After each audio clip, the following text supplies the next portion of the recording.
organization who went to the RTC. They will be speaking after me. They will be speaking about their experience, learnings, and unanswered questions.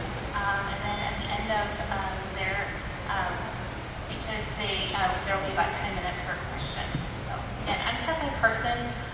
I'm here today on behalf of Seattle Indivisible as part of DFOC's National League of Action Against ALPRs. Like our fellow organizers, we are appalled by the explosion of surveillance infrastructure in our communities in the last several years.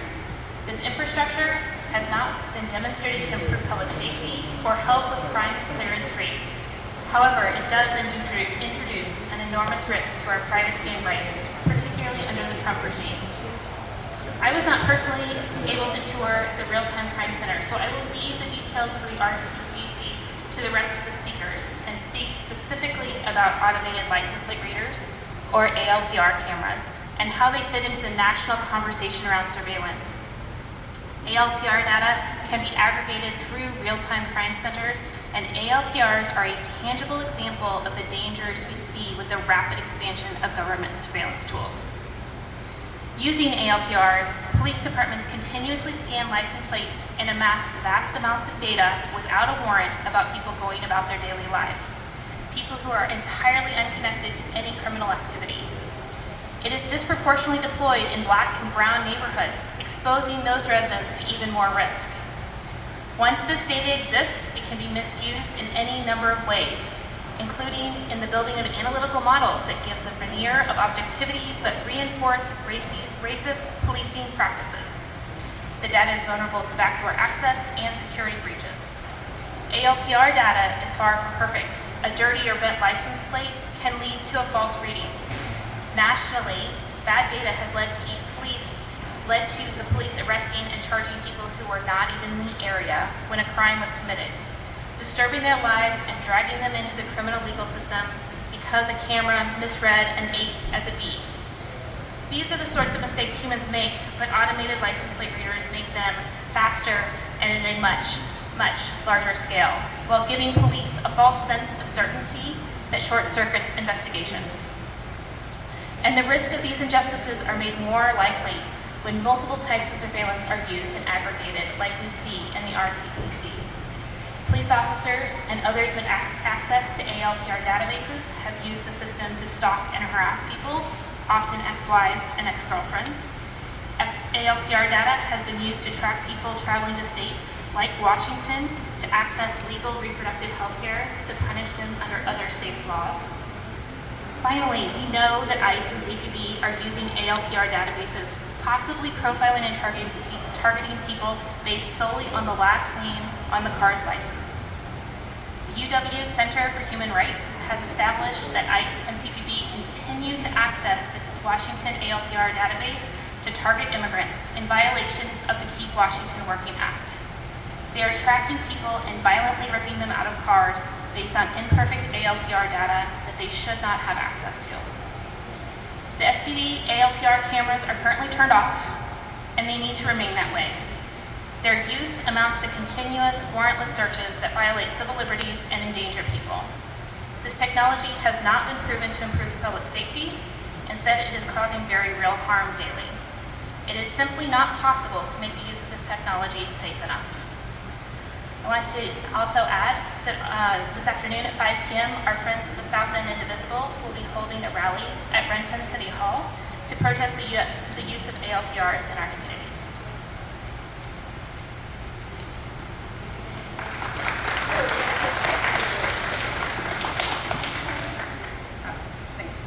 Thank you, Kathleen, for starting this off. Hi, everyone. My name is Leah Salerno. I did go on the RTCC tour, and I primarily organize with the Seattle Solidarity Budget, which is a coalition of groups, community groups within Seattle that recognize that the way the city spends our money has direct impacts on the safety and well-being of everyone in Seattle. We became involved in the push against increased surveillance for those same reasons. We are incredibly concerned with public safety, and mass surveillance is a threat to public safety. You often hear this public debate around surveillance framed as people concerned with the numerous civil liberties violations versus those who are pro-surveillance because they falsely assert without evidence that it will meaningfully increase some property crime clearance rates. But this is disingenuous framing.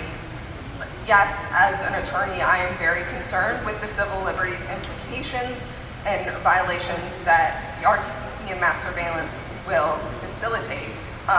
And this tour of the RTCC, unfortunately, only confirmed and strengthened that my concerns are warranted. However, as a community member and a resident of Seattle, I am even more concerned with how mass surveillance will lead to a deterioration of public safety and public trust. We're not just in danger of misuse and exploitation of the data, as my fellow speakers will highlight. The surveillance state itself is a threat, and everyone intuitively knows this. We know that people act differently when filmed and watched. Awkward first attempts at acting, I'm sure everyone experienced in elementary school, but there's also plenty of psychological research that backs this up, that show being constantly watched has negative psychological impacts, which leads to lower social trust, more stress, and will result in more violent crime. That these cameras have been shown to they don't help increase clearance rates or solving of those crimes. So the only thing mass surveillance is good for is control and making certain business interests and shareholders a lot of money off of us, the people and taxpayers. And we are made less safe by this technology. And that's before we even get to the civil liberties implications and lack of oversight of the surveillance data. So I will mention that, we just toured the RTCC, and the employees themselves talked about their lack of policies and their concerns with things that they have had to try to ask for support in implementing to do even the minimum amount of oversight. So there was not proper due diligence by the former administration and the former city council to make sure that there were things in the contract that prevent Axon from pushing new AI surveillance tools. We learned that they have a verbal agreement that Axon won't do that, or they might give an on-off switch, even though that is not something that is supposed to be capable with these CCTV cameras or the RTCC. We also learned that there's no formal policy for masking the view into residences. That's something that is done piecemeal on each camera, and sometimes if the power is cut to the camera itself, that mask is not put back in place. It has to be put back manually, and they admitted that they had missed that a couple times and had to go back and do that. So there are real privacy concerns that the employees walked us through and explained. And so, there were even more questions that they weren't able to answer, and said that these are questions for the city council and the mayor's office, and we've asked people have asked the previous mayor's office and the city council, and they also haven't given us answers to those questions. So I really encourage everyone to keep showing up to city council. I believe next Tuesday there is a city council meeting for the committee for the public safety committee, and so once we've had more than just we walked over here, we had a few seconds to come collect our thoughts and talk to you all, but we're going to be sharing more about our experience, and once that's out, we really encourage everyone to take the questions that we weren't able to get answers to and more of those questions and go raise them to city council and raise them to the mayor's office and let them know that we are very concerned about public safety. We are worried about how much this is costing, and that money is not going into violence interruption programs and spending money on the basic needs of people in Seattle that keep us safe, and are the things that will improve public safety as everyone in Seattle, but especially those of us who are knowledgeable and who came here, spent our time to go do this, are also incredibly concerned about public safety And so we really hope that everyone will keep talking so that we can build a safer Seattle together. Thank you. And I will pass it. You want to go next?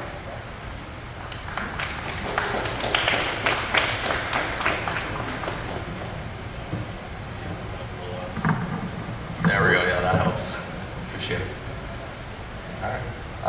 Hey folks, my name is Rod Hilseth, and I'm born and raised Seattleite from Madrona, CD, huge family connections in South End of the city. And my day job is working as a campaign manager for a Senate race in the 37th Legislative District for Tatiana Brown. So I was invited here today to provide, I think, maybe more like a community single-handed. I showed up, was able to be a part of a great group of people behind me who know more about policy, the technical side of how these cameras are worked. And I'm just there kind of more as a community member who I bring out my job because that's what I do every day as I'm out and with my candidate and with community, learning about what people want, what people most importantly do not want. And as Harald, as just like a person from the city that has spent all 29 years of my life here going to public school in the CD through Garfield High School where there are proposed cameras, and spent a lot of time in Chinatown and the International District, pretty much all up and down the 37th Legislative District. Places that are incredibly and highly big impact zones for violence and disproportionate attacks in the city as well. I just see those cameras when I walk in there and I feel concerned, and I feel like if the point of the cameras are to alleviate those concerns and help especially the police and folks be more direct in who they're trying to find, my eyes see more of the camera that was pulled up even with safeguards that kind of monitored aunties and uncles in Chinatown International District, that kind of you can see folks going about their day, that if I didn't even have my job in politics or working around that I would be concerned seeing it myself. So again, while there are people who have gone before me and are going to come after me that have much more expertise in getting into the nitty-gritty of what we can do policy-wise to make our community safer at kind of a grassroots level, I see, especially as just someone who after my job will be back in the community and a place I love, that I have a lot of faith in my neighbors, my family, my friends that are spread throughout the city, that I think if we directed funds and political capacity that have been spent on the camera discussion that's currently happening, we could direct those to more positive, proactive, community-based solutions that help youth, folks that are in crisis, and our neighbors that sometimes just need someone to talk to. So I guess what I can end on is that I'm in this room with a lot of great experts behind me, and the feeling I have is not a great one. Again, it's one where even if there are safeguards, you can pull up a camera feed that sure can help a certain situation and respond to a crime in real time for the way that the police are providing us knowledge that that's how they're operating with it. I just see an opportunity to make myself and my people that I know and people I'll never meet in the city feel a little less safe just because it feels like we're being watched a little bit more than maybe it's being put on. So appreciate you all the time. Thank you.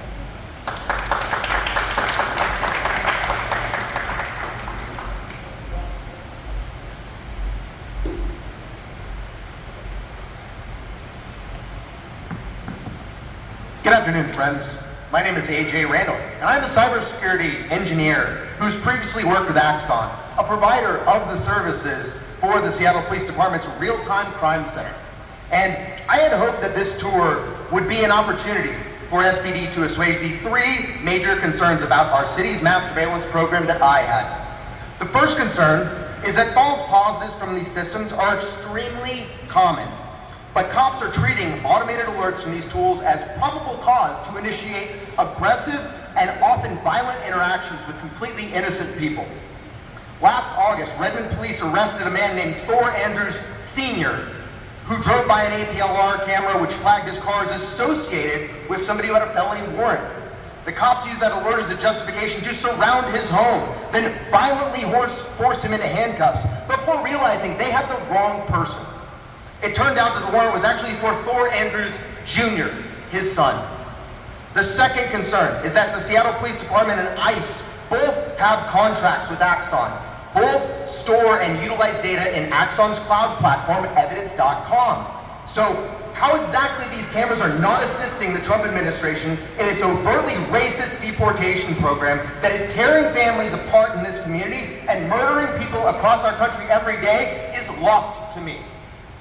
We know that all of the data collected by surveillance companies like Axon and Block are used to train their AI systems to recognize cars, clothes, faces, and even people's walking patterns. So vague reassurances from SPD's leadership that these cameras aren't helping ICE is both dishonest and, quite frankly, fucking insulting. The final concern is that there seems to be no comprehensive monitoring or auditing process to ensure that cops are only using these systems for legally justifiable purposes. Public pressure has finally forced law enforcement agencies in the state of Georgia to audit the usage of surveillance systems deployed by police across the region. And these reviews have found rampant, previously undetected abuses. The Savannah, Georgia Police Department fired 6 officers after they found a variety of policies designed to protect civilian privacy and even state law being violated repeatedly. Misuse is not just line-level concern. The police chief in Brazelton, Georgia, was arrested for obsessively tracking his ex-girlfriend's movements via the ALPR camera network and then sending her creepy messages about where she had been. Friends, it brings me no pleasure to say that none of these concerns were not adequately addressed by this tour. So with all of this undeniable harm that these cameras contribute, we must ask the uncomfortable question: who exactly is made more safe by these surveillance systems? Because it's not immigrants who are being hunted by ICE. It is not trans people who have to interact with overtly bigoted SPD officers harassing and threatening them in the streets. And it's not law-abiding citizens who might experience a terrifying, confusing, and violent interaction with our cops who are more concerned about catching a bad guy than actually protecting innocent people. So I am calling on the Mayor Katie Wilson and City Council to shut down this camera system, dismantle the RTCC, and invest that money into community building programs that we know actually reduce violent crime. Because keeping this community safe in 2026 requires being very serious about protecting the privacy and data of people who live, work, and visit this beautiful city. The time to reimagine public safety is now, and we need real, radical, visionary leadership to do that, to create the better world that is possible. All power to all the people.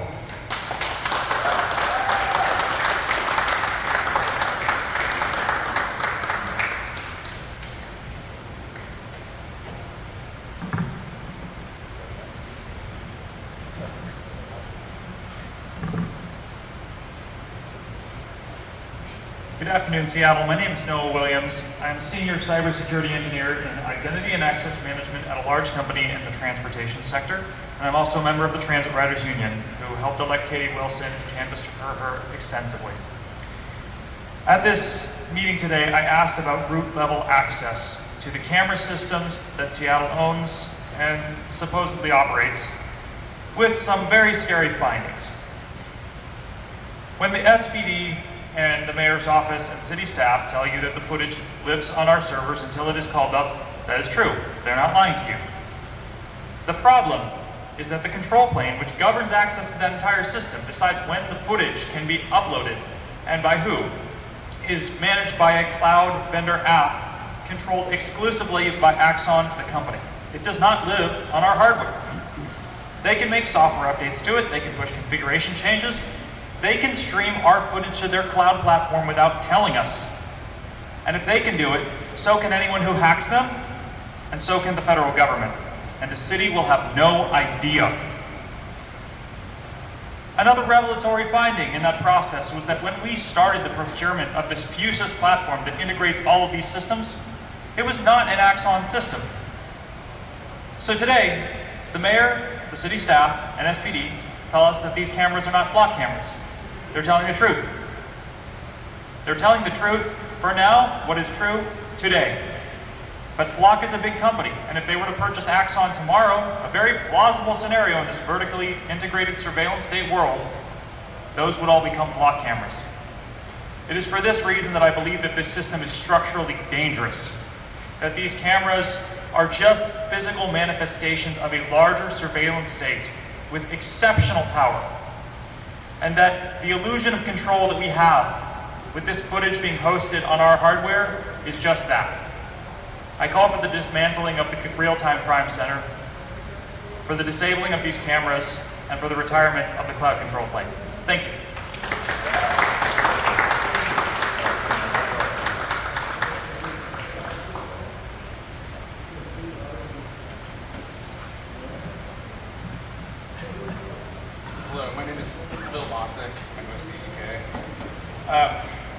Today we went into the Real-Time Crime Center. My name is Phil Mossick, M-O-C-E-K.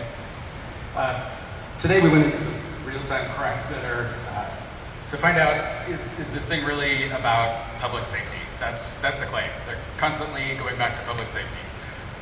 Side note, there's barely any mention of privacy. I think that's what it's about. The Real-Time Crime Center, as it turns out, is a room that's convenient for using this web app called Fusus that's run by Axon. It's a cloud app like many of us are familiar with. It runs somewhere else. They could run it basically anywhere. The Real-Time Crime Center has a wall of monitors and desks that are convenient to sit at to use this thing, but they had 2 analysts in there, and they said that's the usual staffing level. It pulls cameras together. The whole purpose of Fusus is to fuse information. It is a fusion center in a box that you could buy, or that you could rent, basically, with software. It pulls together cameras from SPD, private cameras. If people want to, they can purchase the Fusus core device and then run and plug right into the system as if their camera is part of the public system. And the SDOT cameras and this entire thing is integrated into this one vendor. And it's what you would expect. The people who use it are trying to do a good job, and they know what it's specifically set up for them to do right now, and they know what policy they're supposed to follow. But that's the only thing controlling it. And for the beginning of this meeting, I tried to establish, I didn't use the technical term, I wanted to say, let's not talk about privacy by policy, let's talk about privacy by design, because I'm concerned about privacy.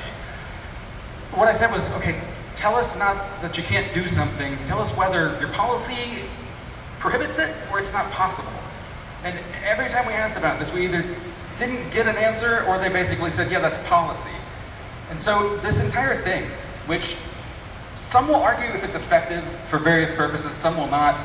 I say just leave that out of it. There are lots of things we could do that would be very effective at helping the police find out what everybody was doing yesterday when they had no reason to be recording what we were doing. They have a very useful retrospective search tool. They can go back in time and find out what they recorded about people who at the time were not suspected of doing anything wrong. And yes, this allows them to catch things going on that is useful for them to see. But so would cameras on every corner. So would a camera in people's homes. Like, how much do we want to trust them to keep track of what people are doing just in case it's useful later? I was concerned about those things, and we asked questions that they couldn't answer. And of course, some of them couldn't answer because they're operating this software. But we also had leaders in there. Dr. Lee Hunt, who's on his way out, he's going to take his last vacation days and go do whatever.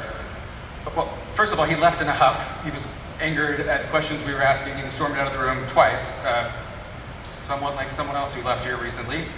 But they were not gotcha questions. We were asking questions that, in the end, I said, how come nobody has asked these questions? I understand why you in the room, the people who were in the room at the time, didn't have the answers, but why has nobody asked? Like, they're purging the video after 5 days, and I know that the Attorney General's office says you have to keep video for it's 20 or 30 days unless you have an exception that is in writing from the Attorney General's office.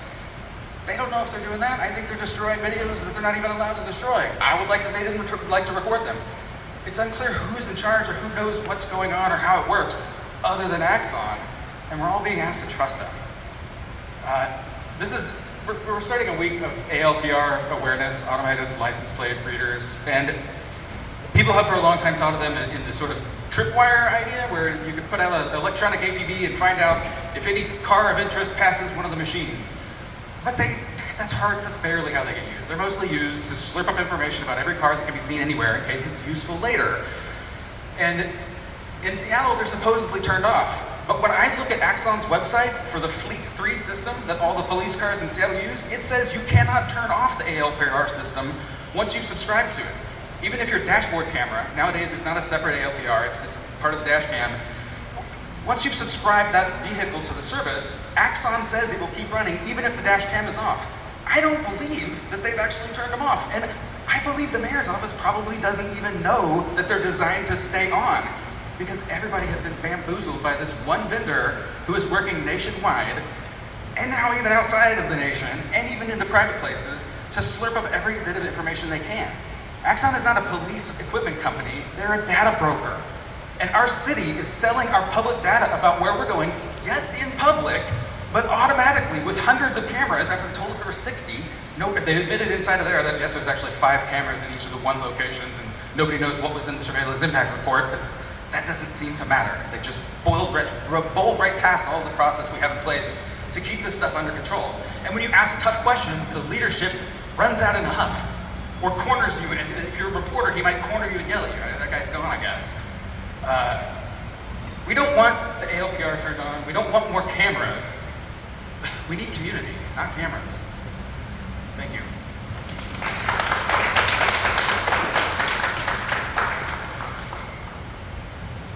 Cheers, thank you. So my name is Cliff Cawthon. I'm a local policy professional, part-time educator, and community activist. And today I was able to tour the Real-Time Crime Center with my comrades here from Community Not Cameras, also part of several other organizations, but specifically today, just here, really happy and honored to be here, my comrades in the Community Not Cameras Coalition. And I think my friends articulated something that we should all be deeply concerned about. And in addition to those observations, we observed that this crime center aggregates data from 308 of SPD's surveillance cameras, just under 850 integrated private business cameras, and hundreds of Seattle Department of Transportation cameras. And it's designed to opt in all of SPD's automatic license plate readers, as well as we've mentioned a number of times. This month is to bring attention to automatic license plate readers as reading cameras. And as you've heard a number of times from my colleagues, from others, that these cameras are rife for abuse. This tour has only strengthened our resolve. It's certainly been illuminating for myself as a Seattle resident how unaccountable this system is, and how despite all of the promises of transparency and safety and securing the individual's privacy, that this is a Swiss cheese system. It is riddled with holes and procedural commitments and promises that SPD, as well as the individuals that are actually operating the crime center, are currently unable to provide. And this is not bashing the staff. We really appreciate them, taking the time to give us this tour.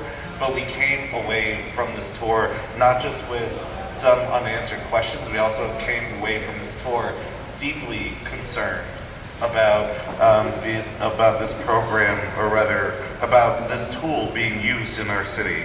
So, in addition to what we saw in the Real-Time Crime Center, it is well known that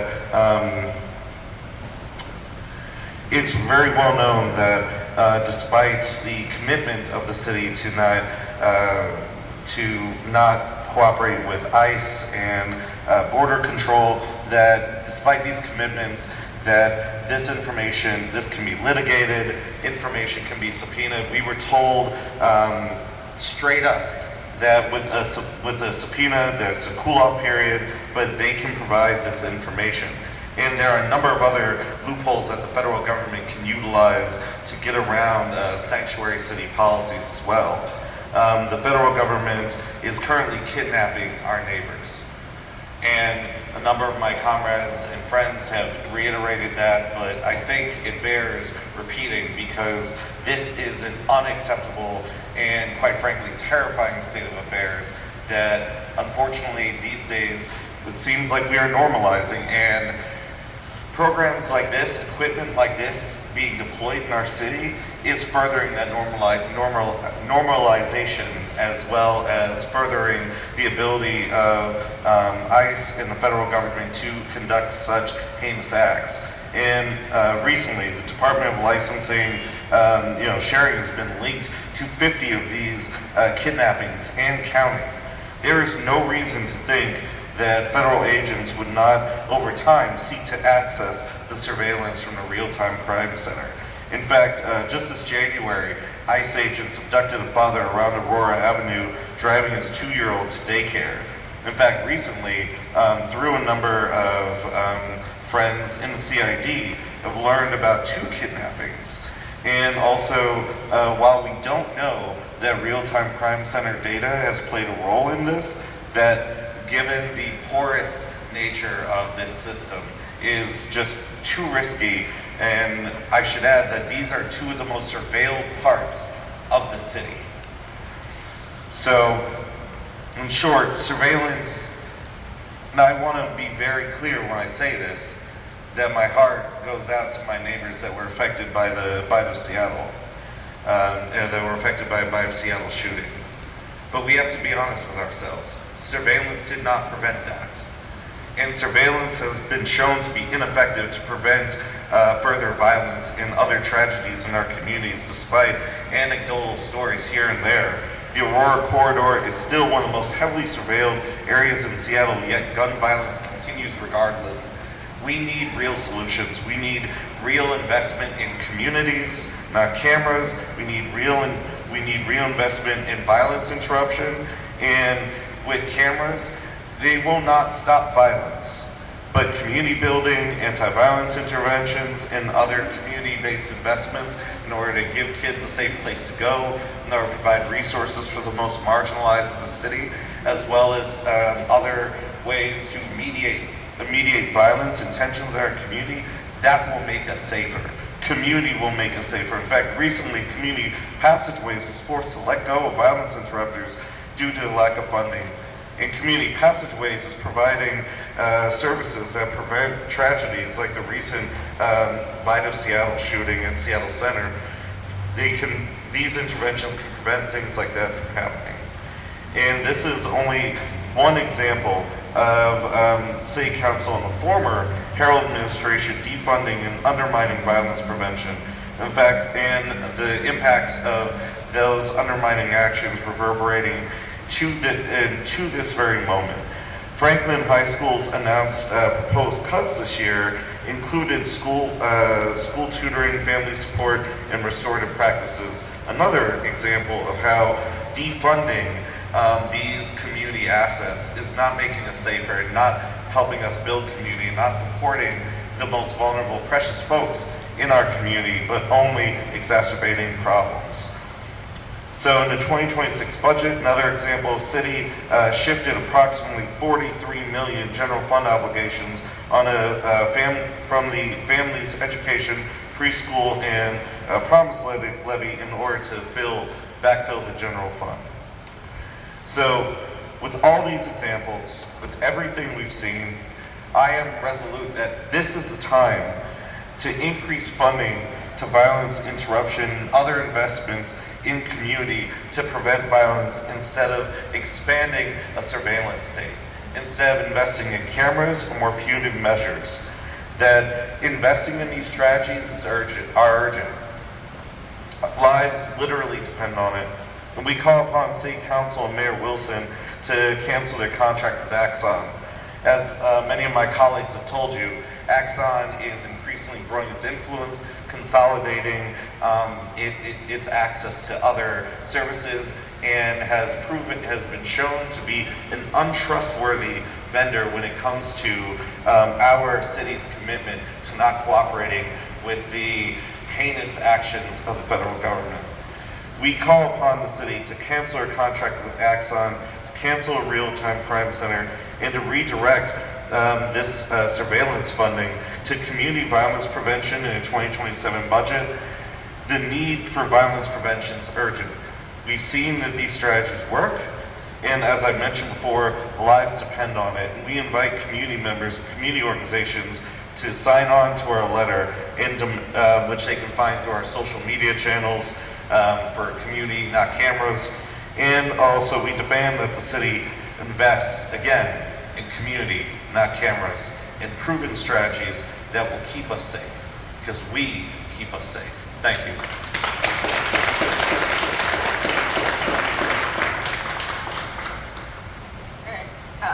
Thank you to all my fellow speakers and for everybody for coming here. Again, we'll have a couple minutes for questions, but just again, there is that 5 p.m. rally at down in Renton with South End Indivisible, and then also you can also follow the Renton City Council meeting online after that, where people will be giving public comment. And if you're in Renton and can't make it down there in person, you can give remote public comment. So I really encourage everybody to do that and keep up with the rest of the ALPR Week events. And then the Community's Not Cameras, we have our sign-on letter, and again, we'll be fully writing up, what we learned today, and are encouraging people to come next Tuesday to give public comment at the Public Safety Committee meeting. And we'll have more about that on our socials. So with that, does anybody have a couple of questions? Yeah, does anyone want to talk about the chamber poll that came out today showing broad support even among progressives for cameras? Yeah, so the chamber report, I just had a minute to start looking over it because it came out, right before we had to go in. And I think what this poll really shows is that people in Seattle are just as concerned as us about public safety, but the questions for that chamber poll did not offer people the real data-driven solutions that we know people, when you talk to them, are in support of investing in community. Though a couple of them did point out that we should be, there was a question about the 7-minute response time to 911 calls, and that we should be looking at ways to use city funding to actually make sure that we're meeting those response times, which would mean things like investing in the CARE program and not relying on SPD to go to every 911 call, because the city already has copious amounts of data showing that, about 50% of calls don't require a sworn officer. And so those are real solutions, community-driven solutions that this shows that the people of Seattle are behind. And so, if you tell people that the only answer is cameras to public safety, like questions in this poll disingenuously did, then they're going to say we want public safety. But even some of the other questions, show that people are interested in those broader questions. Unfortunately, the poll didn't tell people what those other options are. But that's why we're here, to point out what are data-driven solutions. And so, I find that those answers encouraging, that this is a big community-wide discussion and something that people are looking out for. And I think that's why we have this ALPR week, to illuminate to people what the data actually shows, and to show that the privacy protections that they keep promising us are there, the employees themselves are telling us they're not there, and some of them are just like, we're doing our best. And I believe them, and we really appreciate that, but it's not up to them to do their best. It's up to the mayor and city council, and the Harrell administration and the previous city council did not do their best. And so that's why we, the public, need to hold them accountable to that. So why Seattle shooting? There's 3 people dead, 4 women dead, including a toddler. They were still beyond the rules. There was a shooting last night, very early Sunday morning, Pioneer Square, the cameras were turned off. There's still nobody arrested, no cars that were damaged, no building that was damaged. So what's the real solution? Not only stopping that kind of crime, solving that kind of crime, cameras. Well, the real solution to stopping that kind of crime is not cameras, and nobody suggests that. And the real solution to that is making sure that we have public safety interventions, as we have all said. A lot of us here have lost people to gun violence, and we know that even the criminal legal system that we have doesn't always get it right and doesn't solve those issues. And so we are here to say that we need to reimagine public safety with the data-driven solutions. This is the Vice Seattle shooting, there are cameras there. Cameras can't show us everything. And so we need to make sure that we are staying on top of the tools that we have and looking at all of the tools that are possible, and not saying that cameras are the only tool. because they are far from the only tool. You know, we have decades of data showing that they don't improve clearance rates. They don't really, in the aggregate, help police solve crimes. And so we need to look at what really does help that, what helps people in communities get through these horrible tragedies, and that is investing in community and making sure that violence doesn't spill over and create more violence. And we can only do that if we are not pigeonholing ourselves into sending money to massive data broker companies like Axon. And so that is what we're here about, you know, and yeah, that's the question. Clear, are you saying that the technology, the camera should not be a tool at all? Mass surveillance is, we're saying that as it is, like, no, because mass surveillance does deteriorate public safety in other ways as well. And if we're not being honest and open about that, and we're just throwing more mass surveillance out there, we're gonna end up in really difficult situations where we have people who are subject to more violent crimes, and because we are not looking at public safety holistically and realistically. And so, as is, there is no way that they were able to explain to us, at least, that these cameras, you know, when controlled in a mass surveillance way by the state, are really beneficial to public safety overall. Did cops not solve crimes before cameras existed? Did they forget how to solve murders? Like, did you actually? No, go ahead, yes. I'd like to address the question that I think was, if not this, then what else?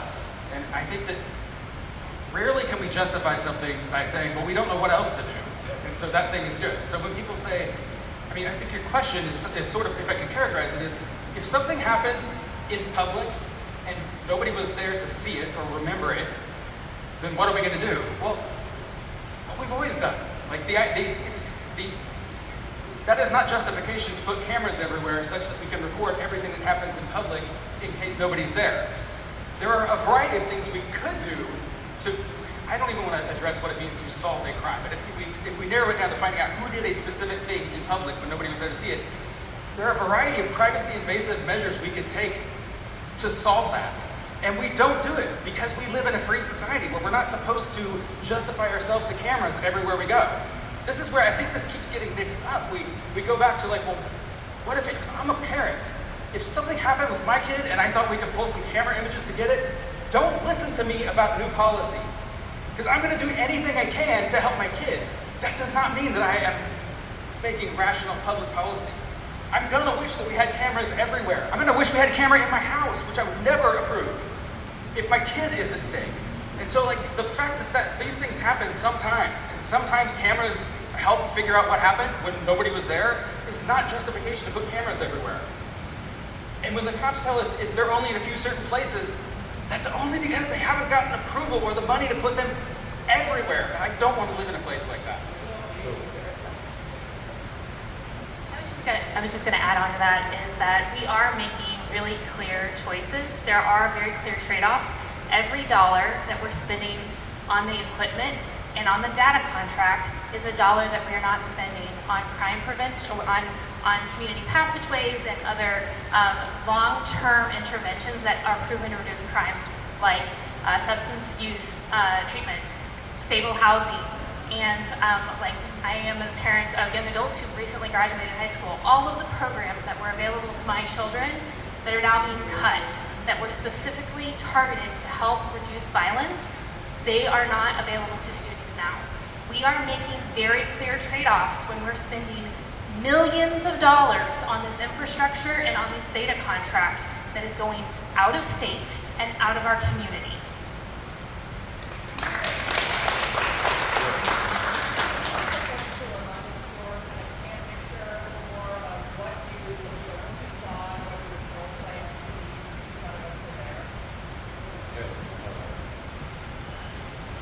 Yeah, I'll just go first because I don't come from a technical background. So just as a layperson seeing this, the picture that was painted from me from my perspective by SPD was that this is a broad surveillance infrastructure where a lot of the safeguards that we've been promised are either done manually and are not built in. So there are a number of features that are quite invasive, things that are driven by AI or ways that people can be, that the footage can be used to harass and surveil individuals. And a lot of those protections that we had hoped would be built into the system are not there. From my personal background, one of the things that I found very interesting was how there are things how a lot of the protection from the data being abused by the federal government and by other entities is not actually written into contracts or is not a hard and fast policy, but instead it's procedural, and where it is a policy, concern. One of the things that was really interesting to me was how there were gaps in really explaining whether or not the proper legal procedures have been followed. Particularly, one of the things that one of the follow-up questions that we have is about the retention of records. And if memory serves, they'll retain them for about 5 days and then delete them. Whereas the state standard memory serves about 30.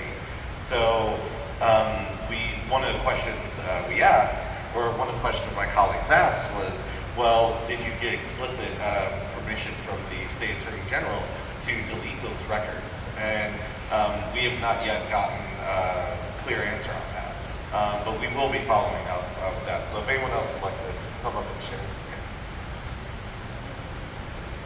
So the question was about what we saw in that building and what we didn't see, which are all two sides of the same coin. What we didn't see, interestingly, were any cameras inside the RTCC itself. The claim about that was that it was related to data security, but it is interesting that there is no mechanism to visually audit what is going on with the analysts and support staff inside that center. That's ostensibly the justification for why you would want to have this in person rather than, for example, having them work from home. What I did see, again, was a browser-based web interface that controlled a lot of infrastructure that both we owned and Axon owned. I saw a public-facing URL that, with my cybersecurity background, if I was a criminal, for example, I could start trying to poke at and start trying to find vulnerabilities in. This is not something that you need a VPN to access. This is not something that you inherently need a lot of local physical network level controls to access, despite all of the SSO and multi-factor authentication. If a hacker wants to go start attacking this web application right now, they can. And to that question earlier about trust, if not cameras, what are the solutions? They all revolve around trust. You may, as a community member, as the new interim police chief wants us to, you may trust the police. I highly doubt that you trust an attacker or the federal government or an employee of Axon in another state, even if you trust our local city staff and our local police. Thank you. Thank you all. I believe we are over time.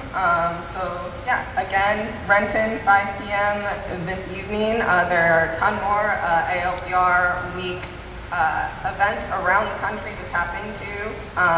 So you can look out for those. But yeah, thank you all for coming.